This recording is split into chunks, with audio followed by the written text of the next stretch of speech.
আউযু বিল্লাহি মিনাশ শাইতানির রাজিম বিসমিল্লাহির রহমানির রহিম। সুপ্রিয় শিক্ষার্থীবৃন্দ, আসসালামু আলাইকুম ওয়া রাহমাতুল্লাহ। বরাবরের মতো আজকেও একটা বিষয় নিয়ে আসলাম তোমাদের মাঝে। সেটা হচ্ছে অনার্স সেকেন্ড ইয়ার অর্থাৎ পদার্থবিজ্ঞানের চিরায়ত বলবিদ্যার প্রথম অধ্যায়ে প্রাথমিক নীতি পর্যালোচনা। আমি প্রথম টপিকটা আলোচনা করেছি। আজকে 3 নম্বর বিষয় অর্থাৎ শক্তির সংরক্ষণ সূত্র সম্পর্কে জানবো। অর্থাৎ কোনো একটা বস্তুর উপর বলতে গতিশক্তি এবং বিভব শক্তির কথা বোঝানো হয়েছে। সেক্ষেত্রে গতিশক্তি এবং বিভব শক্তি পরস্পর সমান হবে। ঠিক আছে, এই বিষয়টা আমরা প্রমাণ করে দেখাবো।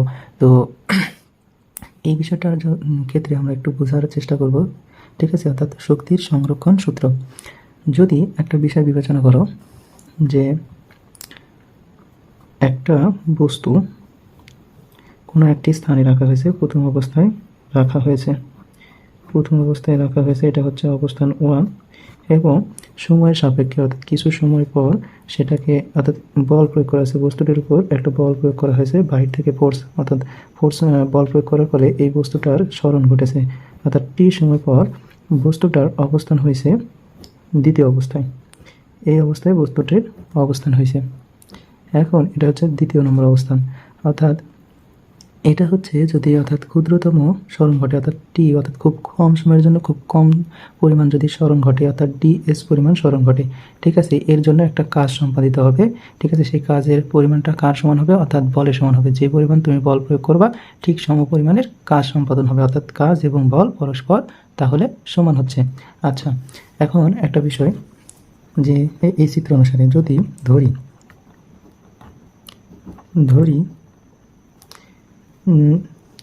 সেক্ষেত্রে বহিস্থ বল, এক্ষেত্রে বহিস্থ বল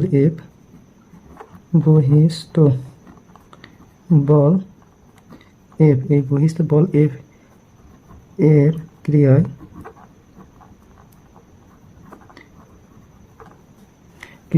বস্তু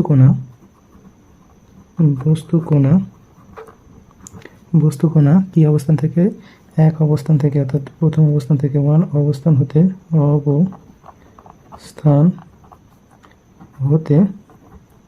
অর্থাৎ টি সময় পর বস্তুর রৈখিক স্মরণ ঘটে হতে টি সময় পর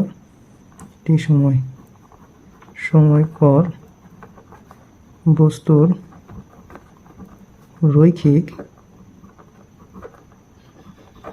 রৈখিক স্মরণ ঘটে। কি হয়? স্মরণ ঘটে আমাদের 2 অবস্থায় গিয়ে পৌঁছায়। এটা দ্বিতীয় অবস্থায় গমন করে, অর্থাৎ দ্বিতীয় অবস্থায় কি করে? গমন করে। আচ্ছা, দ্বিতীয় অবস্থায় গমন করলো। এখন এই দ্বিতীয় অবস্থায় গমনের ক্ষেত্রে যদি ক্ষুদ্রতম ডিএস পরিমাণ স্মরণ ঘটে, অর্থাৎ ক্ষুদ্র সময়ের জন্য এই পরিমাণে স্মরণ ঘটে, এর ফলে কৃত কাজের পরিমাণটা কি হবে? অর্থাৎ ডাব্লু ইকাল টু আমরা লিখতে পারি যে এফএস, অর্থাৎ কৃত কাজ ডাব্লু ইকাল টু এফএস লিখি, তাই না? অর্থাৎ প্রযুক্ত বল যদি খুব কম, অর্থাৎ সেক্ষেত্রে ডেল এস তো আমরা লিখি, তাই না? অর্থাৎ খুব কম পরিমাণ স্মরণ ঘটেছে, খুব কম সময়ের পরিমাণ, অর্থাৎ এই এফ বল প্রয়োগের ফলে খুব কম সময়ের জন্য প্রয়োগ করার ফলে সেটার স্মরণ ঘটেছিল ডেল এস। এটা হচ্ছে খুব ক্ষুদ্রতম পরিমাণ কাজের সমান। অর্থাৎ এখন যদি আমরা বলি যে সম্পাদিত কাজ অর্থাৎ সম্পূর্ণ কাজ, অর্থাৎ এই অবস্থা থেকে বি অবস্থায় যেতে সম্পূর্ণ কাজ কি পরিমাণ কাজ সম্পাদন হয়েছিল, তাহলে আমরা লিখতে পারি যে সম্পূর্ণ কাজ অর্থাৎ সম্পাদিত কাজের সম্পাদিত কাজের পরিমাণটা কি হবে? অর্থাৎ প্রথম অবস্থা থেকে দ্বিতীয় অবস্থায় গেছে, অর্থাৎ ডাব্লু প্রথম অবস্থা থেকে দ্বিতীয় অবস্থায় গিয়েছে। ঠিক আছে, প্রথম অবস্থা থেকে দ্বিতীয় অবস্থায় গেছে। তাহলে আমাদের যোগাযোগকরণ সেক্ষেত্রে প্রথম অবস্থার লোয়ার লিমিট হচ্ছে প্রথম অবস্থা এবং দ্বিতীয় অবস্থা হচ্ছে 2, এবং সেক্ষেত্রে আমরা সম্পূর্ণ, এটা হচ্ছে যে খুব ক্ষুদ্রতম স্মরণের ক্ষেত্রে অর্থাৎ ক্ষুদ্রতম সময়ের জন্য কাজ, তাহলে আমরা লিখতে পারি ডিএস, অর্থাৎ বৃহত্তম, অর্থাৎ প্রথম অবস্থা থেকে দ্বিতীয় অবস্থানের মধ্যবর্তী কাজের পরিমাণটা কি হবে? এটা এখন আমরা যদি লিখি এই পরিমাণ, এখন এটাকে আমরা ইন্টিগ্রেশন যদি করি তাহলে বিষয়টা কি দাঁড়াবে? অর্থাৎ এ ফিজিক্যাল টু আমরা কি জানি?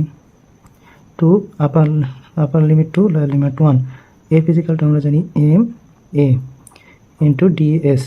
ঠিক আছে, এখন upper limit lower limit upper limit এবং lower limit. Upper limit 2, lower limit 1।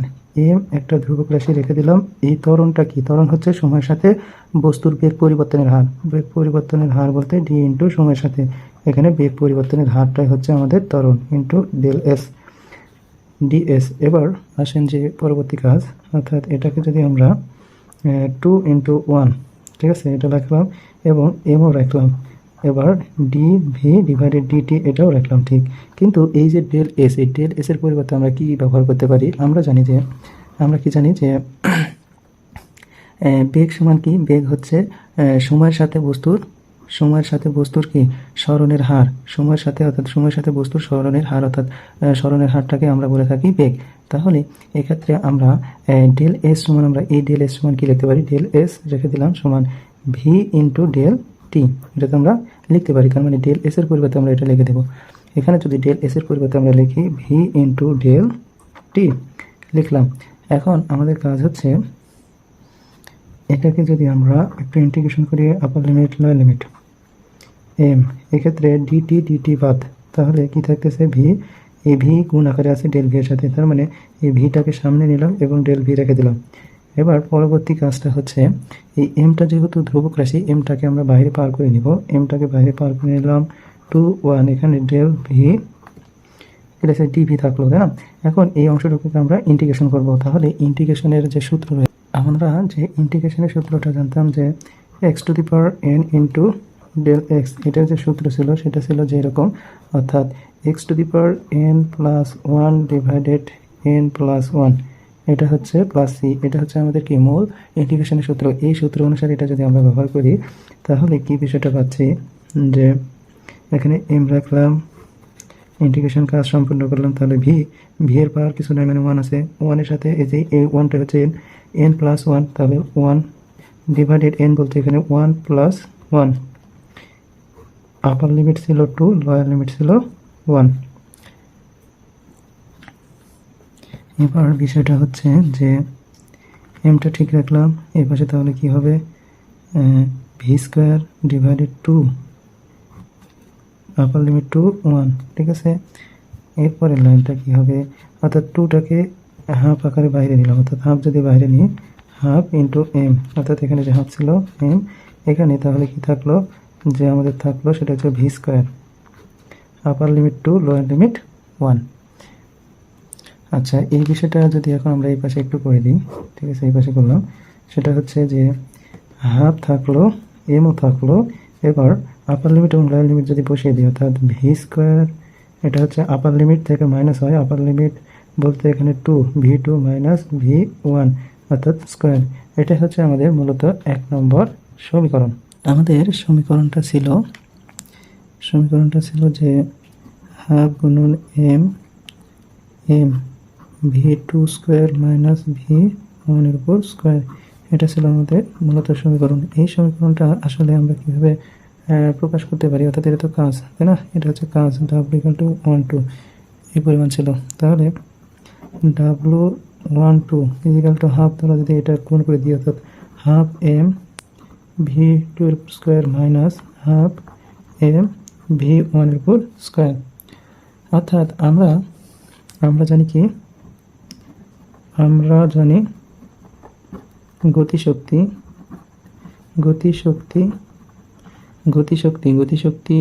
টি হাফ গুণন এম ভি স্কোয়ার, ঠিক আছে। এখন এই সমীকরণের সাথে যদি আমরা বিবেচনা করি, তার মানে ভি2 আছে, এখানে ভি ছিল, এখানে ভি2, তাহলে এটা টি2 আমরা ব্যবহার করতে পারি। এই সমীকরণ থেকে আমরা তাহলে কি দেখতে পাচ্ছি? W12 হচ্ছে, এটা হচ্ছে T2 মাইনাস T1, এটা হচ্ছে আমাদের মূলত গতিশক্তির ক্ষেত্রে এই সমীকরণ থেকে প্রাপ্ত সমীকরণ। এখন বিষয়টা হচ্ছে আমাদের যে এই সংরক্ষণশীল বল কাকে বলা হচ্ছে? সংরক্ষণশীল বল বলতে কোনো বলের ক্ষেত্রে, অর্থাৎ ঠিক আছে, যদি বল দ্বারা সম্পাদিত কাজের পরিমাণটা কার উপর নির্ভর করবে, অর্থাৎ বস্তুটির প্রান্ত বিন্দুদের উপর যদি নির্ভর করে, প্রকৃতির উপর নির্ভর না করে, তারপর ওই বলকে আমরা বলে থাকি সংরক্ষণশীল বল, ঠিক আছে। এবার দ্বিতীয় বিষয়টা হচ্ছে যে সংরক্ষণশীল বল, এবার আমরা বিভব শক্তি নির্ণয় করব। সেক্ষেত্রে আমাদের একটা বিষয় মাথায় রাখতে হবে যে সংরক্ষণশীল বল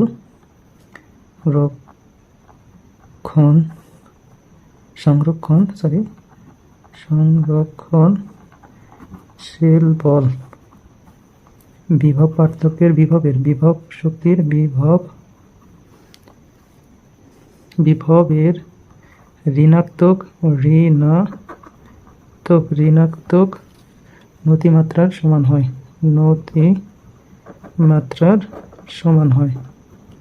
সমান হয়। অর্থাৎ এখানে নতিমাত্রা বলতে এই যে বল অর্থাৎ বিভব শক্তিটা অর্থাৎ শক্তি বা এই আমাদের সংরক্ষণশীল বল, ঠিক আছে, সংরক্ষণশীল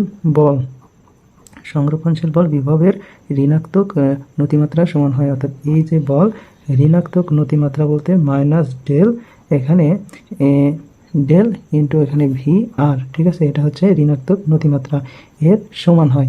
তাহলে আমরা লিখতে পারি যে এফ ইজিক্যাল টু আমরা লিখতে পারি মাইনাস ডেল, ঠিক আছে, ভি আর। এটাকে বলা হয় যে ঋণাত্মক নতিমাত্রা, মাইনাস থাকে অর্থাৎ নতিমাত্রাকে ডেল ভি দ্বারা প্রকাশ করা হয়। আর এক্ষেত্রে এখানে ভিটা হচ্ছে বিভব শক্তি, ঠিক আছে, অর্থাৎ বিভব শক্তির নতিমাত্রা বলতে এখানে নতিমাত্রা ডেল, ঋণাত্মক বলতে মাইনাস, এবং এই যে বিভব শক্তি কার সাপেক্ষে, অর্থাৎ যদি একটা বিষয় বিবেচনা করো যে একই বিষয়, অর্থাৎ এখানে একটা বস্তু রয়েছিল, এই বস্তুকে এফ বল অর্থাৎ এফ বল প্রয়োগের ফলে বস্তুটা দ্বিতীয় অবস্থায় গিয়ে পৌঁছাইছে, অর্থাৎ এখানে এর যে গতিশক্তি আর এবং বিভব শক্তিটা নিচে ক্রিয়া করে, এখানে যে বিভব শক্তিটা সেটার বিষয়টা বোঝানো হয়েছে। আর এক্ষেত্রে যে বিভব শক্তির ক্ষেত্রে এই সম্পূর্ণ পথ অর্থাৎ আর এর বিষয়টা বোঝানো হয়েছে। আচ্ছা, এখন এটা যদি হয়ে থাকে 2 নম্বর সমীকরণ দিয়ে রাখলাম, তাহলে আমরা এই বিষয়টা থেকে কি জানতে পারি যে আমরা লিখতে পারি অর্থাৎ সম্পাদিত কাজের পরিমাণটা কি হবে। তাহলে সম্পাদিত কাজের পরিমাণ অর্থাৎ এক্ষেত্রে যদি ক্ষুদ্র পরিমাণ দূরত্ব যদি আমরা ধরি ডিআর, তাই না, ডিআর যদি ধরে থাকি, তাহলে আমরা লিখতে পারি কি, অর্থাৎ প্রথম অবস্থান থেকে এটা ছিল প্রথম অবস্থা, এটা হচ্ছে দ্বিতীয় অবস্থা, সেক্ষেত্রে প্রথম অবস্থা থেকে দ্বিতীয় অবস্থায় সম্পাদিত কাজের পরিমাণ, ঠিক আছে, কাজের পরিমাণ কি হবে, কাজের পরিমাণ W12, প্রথম অবস্থা দ্বিতীয় অবস্থা, কাজের পরিমাণ 1 2, সেক্ষেত্রে আপার লিমিট 2 লোয়ার লিমিট 1। এখন এক্ষেত্রে আমরা বলতেছি যে কাজের পরিমাণ এফ অর্থাৎ এফ গুণন এই যে বল গুণন সরণ বলতে এখানে ডিআর ব্যবহার করা হয়েছে, এই যে সরণ। এবং সেক্ষেত্রে আমরা এখান থেকে আমরা কি লিখতে পারি যে আপার লিমিট 2 লোয়ার লিমিট 1, এফ বলতে এখানে মাইনাস ডেল ভি আর, ঠিক আছে, এটা হচ্ছে ঋণাত্মক, এই যে ঋণাত্মক নতিমাত্রা সমান বিভবের ঋণাত্মক নতিমাত্রা সমান, ঠিক আছে। এখন এটাকে আমরা বলতেছি ডিআর। এবার যদি আমরা অর্থাৎ এই বিষয়টাকে আমরা বলে থাকি যে পাশে যে অংশটার উপর থাকবে সেটাকে যদি আমরা এটাকে আমরা লিখি যে ডেল অর্থাৎ অপারেটর এক্স, এটা সমান আমরা লিখতে পারি ডেল ডিভাইডেড ডেল এক্স এর সাপেক্ষে এক্সকে অন্তরীকরণ, ঠিক আছে, এই বিষয়টা আমরা লিখতে পারি। তাহলে এখানে আমরা বিষয়টা কি লিখতে পারি 2 1, এই মাইনাস চিহ্ন সামনে নিয়ে নিলাম, এবং ডেল ভি বলতে এখানে একই বিষয়, অর্থাৎ এখানে ডেল চিহ্ন ডি ডিভাইডেড ডি, এটা হচ্ছে যে কার সাপেক্ষে, এখানে সেক্ষেত্রে কার সাপেক্ষে এখানে দিয়েছিল, এখানে যদি অন্য কারো সাপেক্ষে থাকতো এক্স এর সাপেক্ষে দিয়েছে সরাসরি, কিন্তু এখানে দেওয়া ছিল যে আর এর সাপেক্ষে, তার মানে এখানে ডেল আর ইন্টু ভি ইন্টু ডেল আর, এই বিষয়টা এখানে হবে। এবার এই যে নতিমাত্রার সাথে আর ছিল, তার মানে এখানে বোঝানো হচ্ছে যে এটা হচ্ছে যে অপারেটরটা আর এর সাপেক্ষে করা হবে। এবার মাইনাস ইন্টিগ্রেশন টু 1, এবার যদি আমরা এই ডেল আর বাদ দিলাম তাহলে ডি ভি থাকতেছে, তাই না, তাহলে এইটাকে যদি আমরা বিষয়টা লিখি যে ডি ভি, তাই না, ডি ভি, এখন ডি ভিকে যদি আমরা অন্তরীকরণ করি, অর্থাৎ এই ডি ভি এর আগে কিছু নাই মানে 1 আছে, 1কে আমরা জানি যে অন্তরীকরণ করলে ডেল এক্সকে অন্তরীকরণ করলে যোগজীকরণ করলে আমরা পাই এক্স, তাই না, মানে ডেলের সামনে কিছু নাই মানে 1 আছে, তার মানে এখানেও এই বিষয়টাই, অর্থাৎ মাইনাস এখানে আমরা পাবো ভি, আপার লিমিট হচ্ছে 2 লোয়ার লিমিট হচ্ছে 1। এবার এই বিষয়টা যদি আমরা করি মাইনাস V2 মাইনাস V1, ঠিক আছে, V1। এবার এটা হচ্ছে লিমিট যদি আমরা বসাই দিই মাইনাস দ্বারা গুণ করে দিলে, তাহলে মাইনাসে প্লাস অর্থাৎ V1 প্লাস, আর এটা হচ্ছে মাইনাস V2, ঠিক আছে। এটা হচ্ছে আমাদের বিভব শক্তির ক্ষেত্রে বিষয়টা। কারণ এটাকে আমরা যদি দিই 3 নম্বর সমীকরণ, ঠিক আছে। এখন 3 এবং 1 নম্বর সমীকরণের মধ্যে যদি আমরা তুলনা করে পাই, অর্থাৎ তাহলে কি বিষয় পাবো? 1 ও 3 নং। ঠিক আছে, 1 ও 3 নং সমীকরণ যদি আমরা বিবেচনা করি এটা, অর্থাৎ 1 নং সমীকরণে আমরা দেখেছিলাম যে 1 নং সমীকরণে আমরা কি পাইছিলাম? এখানে ছিল টি ডাব্লিউ ইকুয়াল টু এত, আর এখানে আমরা ডাব্লু 1 2 সমান পাইছিলাম v1 মাইনাস v2, আর 1 নম্বরে পাইছিলাম আমরা, এটার ক্ষেত্রে আমরা পাইছিলাম t1 মাইনাস t2।